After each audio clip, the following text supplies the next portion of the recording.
सलाम पाकिस्तान।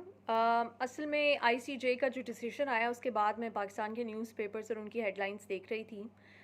सिर्फ आपको बताना ये है कि बजाय कि आप इस चीज़ को सेलिब्रेट कर रहे हैं और इस खबर की एंगलिंग कुछ इस तरह से कर रहे हैं कि जो इसराइल की एप्लीकेशन थी वो रिजेक्ट हो गई है और इसमें कोई बहुत ही अच्छा फ़ैसला आ गया है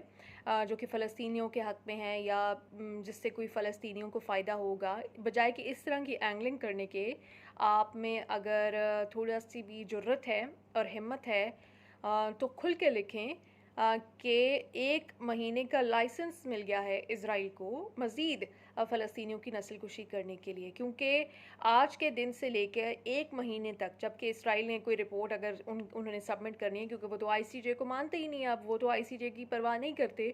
उसमें जितने भी लोग शहीद होंगे, जितना भी इंफ्रास्ट्रक्चर तबाह होगा, जितना भी नुकसान होगा, उसके लिए कौन रिस्पॉन्सिबल होगा? उसके लिए आईसीजे रिस्पॉन्सिबल होगा। वो इज़राइल जिसको अगर आप एक दिन भी देते हैं तो इसका मतलब होता है कि 500 फ़लस्तीनियों की ज़िंदगियां आपने सीधा सीधा ख़तरे में डाल दी।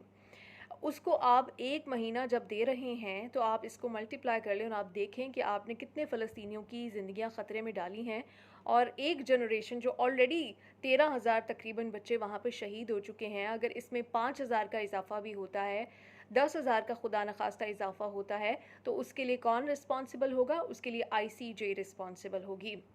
ये दुनिया की सबसे बड़ी अदालत है जिसमें दुनिया के बेहतरीन माइंड्स बैठे हुए थे, जिसमें दुनिया के बेहतरीन थिंक टैंक्स बैठे हुए थे, जो अपनी ज़बान से ये फरमा रहे थे कि इसराइल की जो मिनिस्टर्स हैं और इसराइल की जो लीडरशिप है उसकी जानिब से जेनोसाइडल लैंग्वेज इस्तेमाल की जा रही है, जिसमें उनकी इंटेंट क्लियर है, जिसमें ये जो इनकी जज हैं वो ख़ुद बता रही थी कि किस तरह से वहाँ पे 26,000 लोग शहीद हो चुके हैं, किस तरह से वहाँ पे इंफ्रास्ट्रक्चर तबाह हो चुका है, किस तरह से वहाँ पे स्टारवेशन की सूरत हाल है, किस तरह से वहाँ पे जो राइट टू एजुकेशन है, राइट टू एजुकेशन तो छोड़ें, स्कूल्स और यूनिवर्सिटी तो मुकम्मल तबाह हो चुकी हैं, वहाँ पे बच्चों का ज़िंदा रहने का जो हक़ है वो किस तरह से महरूम हो चुका है, किस तरह से 1.8 मिलियन आबादी वहाँ पे डिस्प्लेस हो चुकी है, और उसके बावजूद इन लोगों को लगा कि अभी वो लम्हा नहीं आया कि इसमें सीज़ फायर होना चाहिए।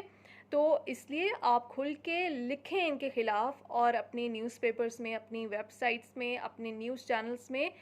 इनके अगेंस्ट एक लाइन लें, अभी नहीं तो कभी नहीं। आपको बताना पड़ेगा कि ये एक भले से ऑब्वियसली साउथ अफ्रीका की जो लीगल टीम है वो कहती है कि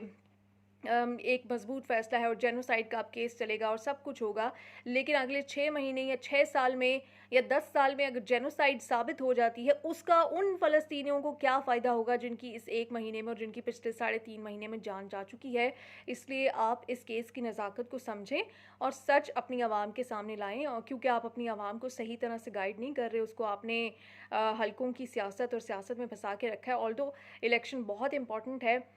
इस वक्त, और पाकिस्तानियों के लिए अपने मुकद्दर को अपने हाथ में लेना इस वक्त सबसे ज़्यादा अहम है, लेकिन साथ ही साथ आपको ये भी पता होना चाहिए कि जो फ़लस्तीनियों के साथ हो रहा है वो कल को आपके साथ भी हो सकेगा। आज फ़लस्तीनियों का खून इतना अर्जा है कि ना उन्हें यूएन से, ना जनरल असम्बली से, ना सिक्योरिटी काउंसिल से, और ना ही आलमी अदालत इंसाफ से कोई इंसाफ मिल सका है। कल को आपका भी यही मुकद्दर होगा अगर आप अपना मुकद्दर अपने हाथ में नहीं लेंगे। इसलिए प्लीज़ अपनी हेडलाइंस ठीक करें और जो हुआ है उसको क्लैरिटी के साथ बयान करें। ज़्यादा मुस्बत सोचने की ज़रूरत नहीं। अगर आपको मुस्बत रिपोर्टिंग करने की आदत पड़ गई है तो वो अपने मुल्क के तनाजुर में करें, लेकिन यहाँ पर लोगों को सच और हक़ाइक़ से आगाह करें। शुक्रिया।